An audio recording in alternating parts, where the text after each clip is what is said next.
Assalamualaikum warahmatullahi wabarakatuh. Selamat sore, udah hari Rabu sore aja nih ya. Artinya sikat seputar informasi kesehatan akan menemani 10 to Niners. Dan kali ini bahasannya menarik banget nih buat bunda-bunda terutama ya, yang sedang menyusui, betapa pentingnya gizi terutama asupan ya untuk anak-anak. Nah, sudah ada Promkes RSIS-nya. Coba Resna lambaikan tangan dulu dan akan invite dulu ya. Karena Resna akan ngobrol-ngobrol. Mau coba buat cek-cek ya.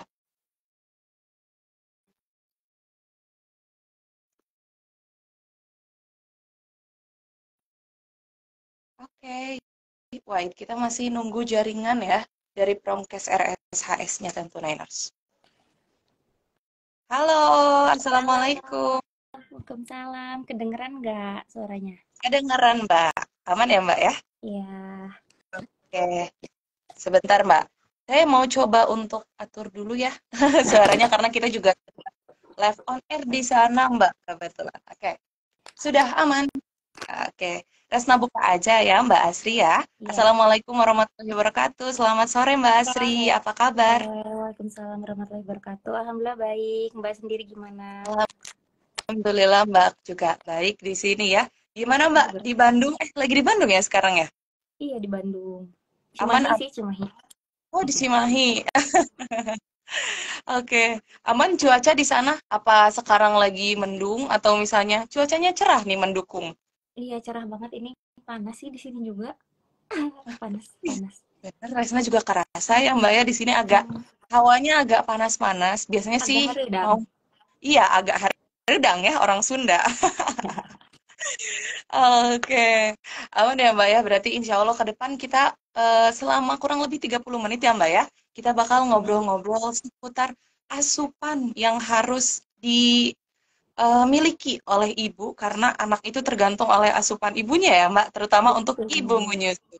Siap. Oke, sebelumnya Resma mau sapa dulu Tentunainas dan para pendengar di sini ya. Tentunainas dan para pendengar di sini. Sekarang Resma sedang bersama dengan Mbak Asri Putri Alifah, STR Gizi. Di sini Resna bakal ngobrol-ngobrol seputar asupan pada ibu menyusui ya. Dan untuk Tentunainers yang pengen nanya-nanya, kepo seputar hal itu, boleh langsung di komen aja ya. Nanti Resna akan sampaikan pertanyaannya ke Mbak Alifah. Ya, dipanggilnya Mbak Alifah atau Mbak Putri atau Mbak Asri ini semuanya Bebas. bisa biasanya. Bebas Oh, ya, bebas. tapi biasanya asri sih. Oke, siap Mbak Asri. Sip, sip, Mbak. Oke, sudah siap Mbak ya? Resna akan Oke. bertanya-tanya nih. Boleh, boleh, boleh. Oke, boleh, Jangan susah-susah boleh. nanti nggak bisa jawab. Iya, siap. Ini bukan UN, Mbak. Aman, Mbak. Apalagi sekarang UN udah dihapus ya, Mbak ya. Jadi nggak Betul. akan susah-susah. Oke. Gitu ya. Oke, sip, Mbak. Ini mengenai gizinya dulu deh, Mbak. Sebelum kita ke ibu menyusui ya. Seberapa penting sih kita aware sama gizi-gizi yang terkandung di dalam makanan kita? Emang nggak boleh nggak sih kayak ya udahlah yang penting makan, yang penting kenyang, yang penting aja itu boleh nggak sih, Mbak? Atau Iya. harus diperhatikan sama Hmm. gizinya? Ini ya general, secara general aja ya. Iya, Bukan tentang ibu menyusui dulu kan ya. Iya, yes, sebenarnya kan betul. penting banget karena selain dari kuantitas ya, selain dari jumlah, kita juga harus memperhitungkan mengenai kualitas. Ya, Oke. masa udah makan banyak-banyak terus ih kok nggak ada gizinya gitu kan. Terus terus makan sedikit ternyata kan kurang dari kebutuhan gitu. Karena gizi itu emang apa ya? Erat sekali ya kaitannya gitu sama kehidupan sehari-hari. Kan kita makan setiap hari butuh ya. Nah, Iya, apa namanya? Jadi asupan itu berdampak pada status gizi. Nah, status gizi juga itu berdampak sama produktivitas kita sehari-hari gitu kan. Kalau misalkan status gizi kita kurang, mungkin kita bisa jadi anemia, terus cepat lelah, kayak gitu kan. Terus apalagi kalau remaja nih, sekarang kan remaja banyak sekali yang anemia ya, karena dia apa namanya masa pertumbuhan tapi asupannya kurang karena mungkin lagi apa in-innya apa diet diet gitu. oh iya, diet juga Mbak ya. Kayak Tapi gitu. pikiran juga kayak, aduh ngapain sih saya mikirin gizi gitu, tapi ternyata sepenting itu Mm-mm. ternyata. Ya. Iya betul dan istilahnya apa ya kalau asupan itu kita tuh kayak investasi gitu. Contoh mungkin misalkan kita makan makanan yang apa, makanan cepat saji lah, fast food Mm-mm. ya, fast food terus. Tapi kan sekali kita makan fast food nggak mungkin langsung gendut dong, Mm-mm. ya kan? Nah, itu tuh jadi istilahnya ditabung. Itu tuh kayak investasi. Nah, jadi kerasanya akan di tahun-tahun setelahnya gitu. Contoh misalkan dari remaja atau kita ya nih usia produktif kayak gini, terus makan fast food, nah kita tuh kayak menimbun penyakit gitu. Nanti kerasanya tuh di usia usia apa? Usia lanjut gitu. Misalkan ada penyakit degeneratif kayak jantung, hipertensi. Nah, itu tuh bukan akibat dari aktivitas yang jangka pendek, tapi jangka panjang gitu. Wow, ternyata ya memang kayak nabung aja ya. Jadi kalau Iya. misalnya orang-orang kayak nabung uang ya bisa enak gitu ya dipakainya buat masa. Tapi kalau misalnya gizinya tidak diperhatikan, tabungannya takutnya jadi minus nanti tabungannya ya Mbak ya. Oh, kayak gitu. Sama pentingnya kalau misalkan kita dari sekarang pola hidupnya udah sehat, terus makannya gizi seimbang. Istilahnya makanannya kita nggak berlebihan lah, ada yang berlebihan mah nggak bagus ya, gitu. Mm-mm. Jadi kan kerasanya mungkin bukan sekarang, tapi nanti kayak, usia segini tapi masih bugar gitu. Terus usia segini nggak ada sakit, nggak ada keluhan gitu kan. Terus usia segini masih glowing, masih apa namanya, belum apa, belum keriput gitu kan. Iya, masih kayak aman, kayak oke safety zone gitu ya. Aman aja nggak apa-apa. Iya Ternyata, sih. oh ternyata sedang menabung. Oke, siap Mbak. Tadi menarik banget dari remaja nih, apalagi Resna juga kan masih anak-anak, masih anak-anak nggak tuh remaja, Mbak ya. Masih Anak-anak tuh. remaja. Habis gitu mungkin apalagi khususnya untuk perempuan ya nantinya yang akan memasuki fase-fase melahirkan, kemudian juga menyusui ya Menyusui. Mbak ya. Yang kalau misalnya 2 minggu ke belakang nih, Resna ada disikat juga, Resna ngobrol soal hari ASI itu ternyata memang ASI juga berpengaruh dari segi pola makan ibunya juga, asupannya juga berarti ya Betul. Mbak. Oke, nah, kira-kira Mbak secara umum nih, yang harus diperhatikan pertama kali atau misalnya yang harus kita persiapkan gitu ya kalau misalnya ibu-ibu muda ini menyusui dan akan menyusui ke anaknya juga gitu. Kira-kira yang pertama stepnya harus ngapain sih Mbak? Kira-kira yang harus diperhatikan? Oke. BTW kebetulan saya juga ibu menyusui baru. Eh, wah selamat ya Mbak ya ibu Iya, menyusui baru. anak saya baru anak Jerman saya juga. baru mau jalan 4 bulan gitu. Makanya Oke. Asri baru masuk kerja terus Hmm. menyusui. Ya udah, kasih materi itu aja. Gitu. Jadi Ih, selesai. Jadi sambil benar-benar ini ya, fresh sih. maksudnya nggak cuman teori tapi dari pengalaman ya. Yes. Oke. Karena apa ya? Istilahnya gizi untuk menyusui ya. Dipersiapkannya itu bukan hanya saat kita melahirkan gitu, tapi dari saat usia hamil ya. Maksudnya dari hamil juga gitu. Mbak ada suaranya Kak? Ada Mbak aman. Oh iya ada. Nggak ada. Jadi apa namanya dari waktu hamil itu udah kayak mempersiapkan agar si ASI itu ada gitu kan. Karena kan biasanya ASI itu munculnya dia kan ada di usia 8 bulan, ada di usia 9 bulan, bahkan setelah melahirkan pun ada yang belum muncul gitu ASInya. Gitu makanya yang pertama sih asupan ya. Asupan itu yang paling pertama sekali asupan. Terus sekarang kan musimnya ASI booster ya. ASI booster. Gitu bisa bisa minum ASI booster. Sebenarnya sih ASI booster itu preferensi masing-masing ya. Ada yang ngaruh, ada yang enggak. Cuman yang paling penting itu adalah dari asupan. Jadi kan kalau misalkan ibu hamil itu kebutuhan kalorinya dia akan ditambah ya sekitar 300 sampai 500 kilokalori sama dengan ibu menyusui juga gitu. Jadi itu tuh untuk pembentukan ASI kayak gitu. Hmm. Nah, terus sebenarnya zat gizi ibu menyusui itu secara umum sih lebih banyak ya, karena maksudnya kebutuhannya gitu. Karena dia itu untuk pemulihan ibu pasca melahirkan, iya Oke. kan? Karena ibu melahirkan, terus dia harus nyusuin, kebayang nggak kebutuhan asupannya harus berapa banyak kan, gitu ya. Iya. Makanya apa namanya makan yang banyak tapi nggak berlebihan, jadi bukan pas-pasan sih, cukup ya, cukup sesuai kebutuhan. Terus kayak gitu, lebih banyak makanan tinggi protein, karena kan protein itu fungsinya juga ada apa namanya, biar kualitas ASINya juga bagus.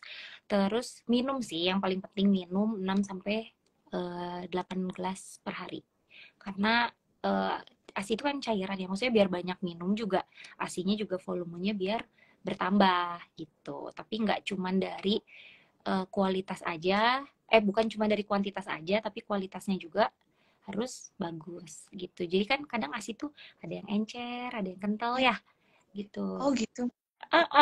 Gitu. Mungkin itu dipengaruhin sama asupan yang kita makan juga gitu.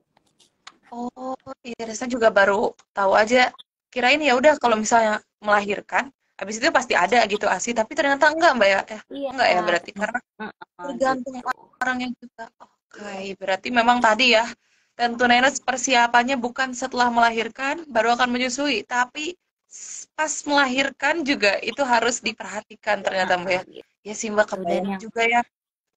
Dan yang paling penting sih jangan stres ya. Karena stres itu berhubungan sama tingkat produksi ASI Hmm, gitu. Ketika stresnya dia meningkat karena aduh ini kok ASI nggak keluar-keluar, nangis gitu kan, biasa ibu baru kayak gitu. Nah itu iya. justru malah ASINya malah sedikit kayak gitu. Jadi emang selain dari asupan, eh, kelola stres juga itu penting gitu. Maksudnya kita harus ya positive thinking, terus dicoba aja terus, kayak misalkan di pompa atau di apa, disedotin terus ke bayi gitu ya. Karena semakin banyak dikeluarkan walaupun cuma sedikit, nanti produksi ASI kan akan terproduksi lagi gitu. Jadi pengeluaran itu sama dengan pemasukan istilahnya gitu. Oh, oke, oke. Jadi meskipun misalnya si bayinya tuh kayak nggak mau, tapi tetap harus dikeluarin ya Mbak ya. Berarti kalau ASI itu. Iya gitu. Misalkan produksi ASI kita cuma sedikit, bayi Ya. haus misalkan mau minum, tapi ASI kita cuma sedikit ya. Terus aja di apa namanya, dikasih terus aja ke bayi gitu, karena nanti apa, pengeluaran ASI itu kan nanti akan merangsang lagi hormon untuk membentuk untuk memproduksi ASI lagi gitu. Jadi biar banyak ASINya, makanya harus dikeluarin, nanti kan kosong payudara, terus otak jadi punya sinyal, oh ini harus produksi lagi ASI. Nah, produksi lagi, dan nantinya akan banyak gitu. Oke, siap, siap, Mbak. Kalau misalnya mengenai frekuensi makannya nih, Mbak, Mm-mm. tetapkah 3 kali sehari atau misalnya karena lagi menyusui nih, jadi 5 kali gitu, karena ada dua ya Iya, harus itu. Apa gimana biasanya nih, sih Mbak? kalau pola makan umum dia 3 kali makan, 2 kali selingan. Tapi kalau misalkan untuk ibu menyusui biasanya 3 kali, sama aja sih, 3 kali makan, 2 kali selingan. Cuman mungkin bisa ditambah ekstra, misalkan snacknya jadi 3 kali, jadi makanan selingnya 3 kali, makan utamanya tetap 3 kali. Tapi ditambah misalkan double hewani, terus sayurnya lebih banyak kayak gitu. Karena biasanya keluhan apa melahirkan itu yang saya alami ya, sembelit gitu, apa konstipasi gitu, jadi sembelit, makanya harus lebih banyak makan serat, sayur, buah, dan yang paling penting itu sih protein, apa namanya, daging, ikan, telur kayak gitu. Oke, oke. Jadi memang ada penambahan mungkin dari segi snack ya, tentu Nenes tadi untuk ibu Mm-mm. menyusui. Oke, Mbak, tadi kalau misalnya mengenai hal-hal yang boleh, bukan boleh ya, kayak yang harus dikonsumsi gitu ya. Kalau misalnya ada nggak Mbak warning-warning gitu yang nggak boleh dikonsumsi untuk ibu menyusui khususnya, itu Ya. kira-kira makanan apa aja? Biasanya sih alkohol ya. Kadang kan ada ya, maksudnya ibu menyusui tapi dia mengkonsumsi alkohol, itu udah pasti nggak boleh. Karena kan apa yang kita makan itu kan berpengaruh sama ASI kita istilahnya kayak gitu. Alkohol itu sangat dihindari. Yang kedua juga kafein. Kafein itu dari beberapa apa penelitian itu tuh bisa menurunkan produksi ASI. Tuh, Hmm, kafein itu kayak kopi, terus teh kayak gitu. Nah, terus kan kafein itu biasanya misalkan di kopi.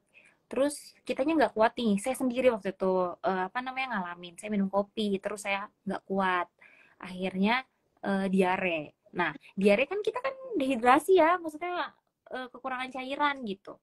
Nah, ternyata kan itu sangat jadi berpengaruh lah ke produksi ASI. Jadi ASINya seret sedikit kayak gitu. Terus yang dikurangin juga makanan-makanan tinggi lemak jenuh seperti itu. Makanan cepat saji itu kalau bisa sih kita memilih makanan yang lebih aman ya dibanding makanan yang tinggi lemak jenuh kayak gitu. Oke, oke. Berarti memang harus diperhatikan kafein, terutama sama alkohol ya, Mbak. Kalau misalnya ada juga mungkinnya yang sudah kebiasaan dari sebelumnya konsumsi alkohol gitu ya, Mbak ya. Konsumsi kopi ini biasanya Iya ibu-ibu muda gitu, kopi betul. pusing. Pagi, duh pengen ngopi, pengen ngopi. Terus kan ada yang bilang juga, duh kalau minum kopi nanti kan kita jadi susah tidur ya istilahnya Ya. kan. Sedangkan kan kalau misalkan ibu baru tuh kan bayi banyak begadang. Hmm. Harusnya kalau misalkan apa bayi tidur, ya kita juga ikut tidur gitu, biar nggak kurang tidur gitu kan. Nanti kalau minum kopi malah nggak bisa tidur, istilahnya kayak gitu. Ya. Oke, oke, ngerti. Terus Oke, Mbak. Tadi ada yang, gimana lanjut lagi? terus tambahan satu lagi mungkin susu sapi ya. Ketika bayinya ada yang alergi susu sapi dan produknya, produk turunannya gitu. Contohnya kayak keju, yogurt gitu kan.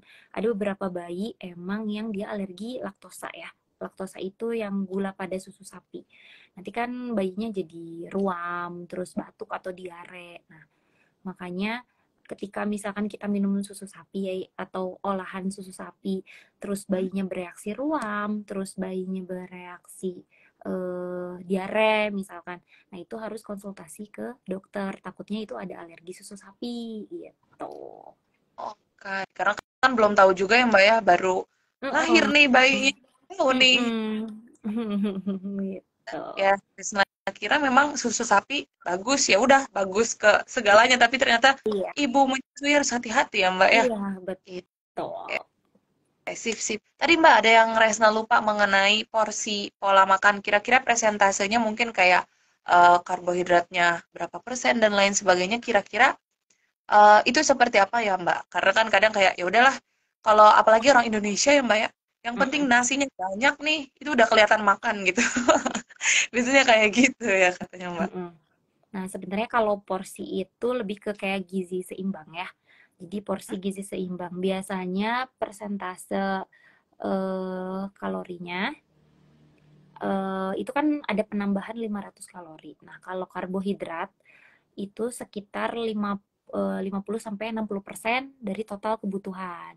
Misalkan kan kebutuhan kita 2.500. Nah, 60% dari 2.500 ya, banyak ya, susah ya ngitungnya. Susah, susah, susah. 60% dari 2.500 misalkan itu untuk kebutuhan karbohidrat. Terus proteinnya itu sekitar 15-20%. Terus lemaknya itu sekitar 20-20 sampai 25%. Jadi totalnya 100% gitu. Oke, oke, mengerti. Kalau snack-snacknya tuh bisa bebas berarti ya Mbak ya? Yang Mm-mm. paling direkomendasi snack-snacknya apa Mbak? Biasa sih kalau snack pasti direkomendasikannya itu yang lebih padat gizi dibanding kayak ciki misalkan kayak gitu kan itu malah nanti jadikin apa makin bikin ibunya gemuk tapi mungkin asinya juga kualitasnya kurang ya jadi kayak makanan yang padat gizi contoh misalkan bubur kacang snacknya kan susu Hmm. kayak gitu kalau bubur kacang kan mungkin dia kan protein ya jadi emang tinggi protein terus bisa makan roti atau sandwich atau kue, bolu. Jadi yang padat gizi yang padat gitu. Snacknya sih yang sebenarnya direkomendasikan. Karena kan ibu menyusui itu cepat lapar ya. Oh iya, Bener, langsung cepat diambil lapar. oleh bayi. Iya, karena kan istilahnya produksi ASI itu butuh energi gitu. Jadi lebih banyak energi yang dikeluarkan seperti itu.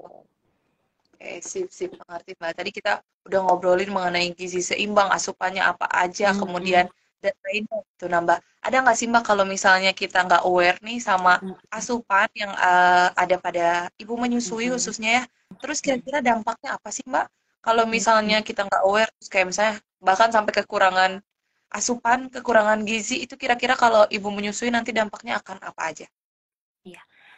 Yang pertama, pastikan kalau misalkan dampak istilahnya kurang asupan ya untuk ibu, berarti kurang juga apa namanya kekurangan gizi sama ibu menyusui itu bisa menimbulkan gangguan kesehatan buat ibu sama bayi. Contohnya, kalau misalkan untuk ibu, berarti kan dia akan jadi kayak cepat ada keluhan kayak cepat sakit lah, apalagi kan yang namanya ibu melahirkan ya, maksudnya ibu baru melahirkan tuh dia butuh recovery ya, butuh penyembuhan gitu. Kalau misalkan kita nggak aware gitu ya sama asupan yang kita makan, mungkin penyembuhannya juga akan lebih lama gitu. Terus kalau misalkan eh pada bayinya misalkan kita kurang makan, kurang asupan, terus kita kurang protein, kurang asupan protein. Nah, itu nanti berpengaruhnya kepada tumbuh kembang bayi gitu. Oh, iya.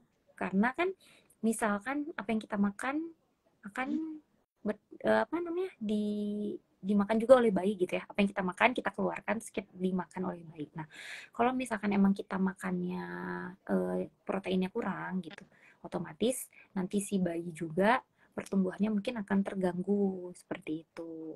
Terus dia akan mudah sakit atau terkena infeksi. Infeksi itu mungkin kayak infeksi pernafasan ya, biasanya bayi itu kan kadang ispa atau diare kayak gitu.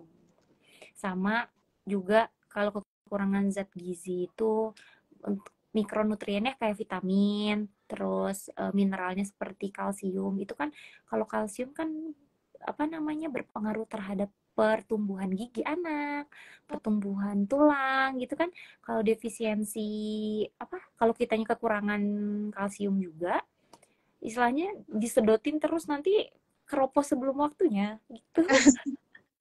Iya, nanti nggak jadi bubar lagi dong ya, Mbak. Iya, gitu. Jadi masalah tuh nggak cuman untuk bayinya, tapi untuk ibunya juga gitu. Oh, menarik-menarik banget ya Mbak. Berarti mengenai asupan tuh harus diperhatikan, apalagi kan bukan yang ada pada makanan, asupan gizinya seperti apa. Mm. Oke Mbak, dari Resna cukup mengerti, jelas sekali tadi ngejelasinnya enak banget. Makasih banyak ya Mbak ya. Maaf Dan ya mungkin Bu kalau udah kurang-kurang. mengerti Mbak, jujur li karena Resna awalnya emang awam banget kan nggak tahu dan kayak emang iya ya harus disiapkan dari awal gitu kan biasanya kayak gitu ya. Ya udah kita kalau misalnya sakit ya baru kita obatin gitu. Tapi harus disiapkan ternyata ya biar nggak sakit gitu kalau misalnya secara Betul. istilah. Dan sekarang rasanya juga ngerti kalau segala hal perlu dipersiapkan terutama untuk ibu-ibu ya, bukan cuma pas menyusui terus kita gimana nih menyusui gitu. Tapi Betul. ternyata ketika lahiran juga dan ilmu-ilmunya juga ternyata harus didapatkan sebelum kita praktiknya gitu loh Mbak Iya. ya, sebelum kita hamil, kita melahirkan dan menyusui gitu. Nah, mungkin kalau dari Krisna cukup, kalau misalnya dari Mbak Asri boleh dong kasih closing statement mungkin Mbak ya, baik berupa advice atau apapun itu. Mangga silakan. Iya. Em, Mungkin dari aku ya, karena apa namanya jadi ibu itu nggak mudah istilahnya. Dan kita apa namanya perlu banyak ilmu baru gitu. Kan istilahnya anak tuh nggak bisa memilih terlahir dari orang tua seperti apa. Tapi kita bisa punya pilihan akan menjadi orang tua seperti apa gitu. Nah, kita sebagai orang tua harus pandai-pandai untuk mencari informasi ya, apalagi informasi sekarang banyak sekali gitu di apa namanya di Google gitu, di media sosial banyak sekali ilmu baru atau informasi. Nah, kita pokoknya sebagai ibu menyusui harus apa ya aware sama kesehatan kita, asupan yang kita makan, dan jangan lupa juga mencari informasi-informasi terupdate gitu ya mengenai, aduh ini boleh nggak ya, aduh ini eh, boleh boleh nggak sih gitu kan, apalagi jadi ibu baru tuh struggle gitu. Dan terutama untuk ibu menyusui harus semangat, harus bisa mengelola stres ya, karena stres itu nomor satu yang berpengaruh sama apa namanya produksi ASI selain dari asupan gitu. Pokoknya tetap semangat, jangan menyerah, pasti semua akan terbayar lah gitu. Kalau misalkan ASINya cukup, anaknya sehat, itu kan udah lebih-lebih dari anugerah terindah. Cie. Ih, aduh Gitu jadi kayak sih. mellow gitu Mbak ya di akhir ini Iya, kan. Ya, gitu. gitu ya. Karena Aku cuma ibu tuh butuh menerima gitu support. ya. Dan ibu tuh butuh support istilahnya gitu dari keluarga, dari lingkungan, dan istilahnya ya harus semangat terus gitu aja sih, karena jadi ibu itu tidak mudah. Jadi sedih. Wow. Semangat untuk ibu-ibu muda apalagi buat dedeknya ya Mbak ya yang baru 4 bulan tadi. Iya, baru mau 4 bulan. Baru. Oke deh. Seperti itu aja berarti Mbak. Terima kasih ya udah mau sharing-sharing nih di Sikat seputar informasi kesehatan. Semoga nanti kita bisa ketemu mungkin ya secara langsung. Barangkali nanti Betul. ada sosialisasi apa lagi gitu ya, apalagi informasinya yang menarik banget buat ibu-ibu muda di sini. Terima kasih Betul. banyak ya Mbak Asri Sama-sama. ya. Semoga sehat selalu, semangat selalu untuk Mbak Asri, terutama sedang menyusui dan dedenya semoga sehat-sehat. Amin. Yang di sana juga sehat-sehat. Boleh, saya udah senang ketika ditawarin. Wah, Pak, saya mau ke Tasik, Pak, gitu. Ya, saya mau, Pak, saya mau, Pak, gitu. Kata, enggak, kalau lewat live IG. Ya, kayak Apa nanti Mbak Asri kalau main-main ke Tasik boleh calling-calling ya. Nanti kita bisa ketemu nanti tak ajakin untuk apa ya, explore makanan-makanan di Tasik yang betul enak-enak. kuliner ya. Yes, betul banget. Gitu aja Mbak Asri. Terima kasih ya. Selamat melanjutkan aktivitasnya kembali. Iya, Resna tutup ya. iya. Assalamualaikum warahmatullahi wabarakatuh. Waalaikumsalam. Terima kasih. Ya, terima Dadah. kasih kembali Mbak. Dadah. Iya. Wah, tentu Niner seru sekali ya tadi pembahasannya mengenai asupan nutrisi yang harus dimiliki oleh ibu. Ternyata ya memang tadi kalau misalnya yang Resna highlight ya kata Mbak Asri tadi bahwa anak tuh kan nggak bisa milih kayak, aduh aku mau lahir dari ibu yang mana ya. Tapi kalau misalnya ibu itu bisa untuk menentukan aku mau jadi ibu seperti apa. Dan mengenai asupan nutrisi ternyata itu sangat penting untuk anak juga gitu. Jadi nanti anaknya akan sehat dan ternyata mengenai ASI, menyusui dan lain sebagainya itu mempengaruhi ke kehidupan baiknya dari kecil sampai besar nanti ternyata gitu ya. Itu dari ASI dan pola menyusui, proses menyusui, asupan yang kita miliki gitu, yang kita konsumsi itu harus seimbang juga. Nah, tentunya terima kasih banyak yang udah nonton ya. Semoga bermanfaat, yang tentunya bermanfaat sekali ya buat yang baru gabung. Tenang aja, nanti Rasna bakal save live ini. Jadi nanti tentunya bisa nonton ya. See you Tentunainers, sampai ketemu di program selanjutnya dan sampai ketemu di Sikat seputar informasi selanjutnya. Dadah, wassalamualaikum warahmatullahi wabarakatuh.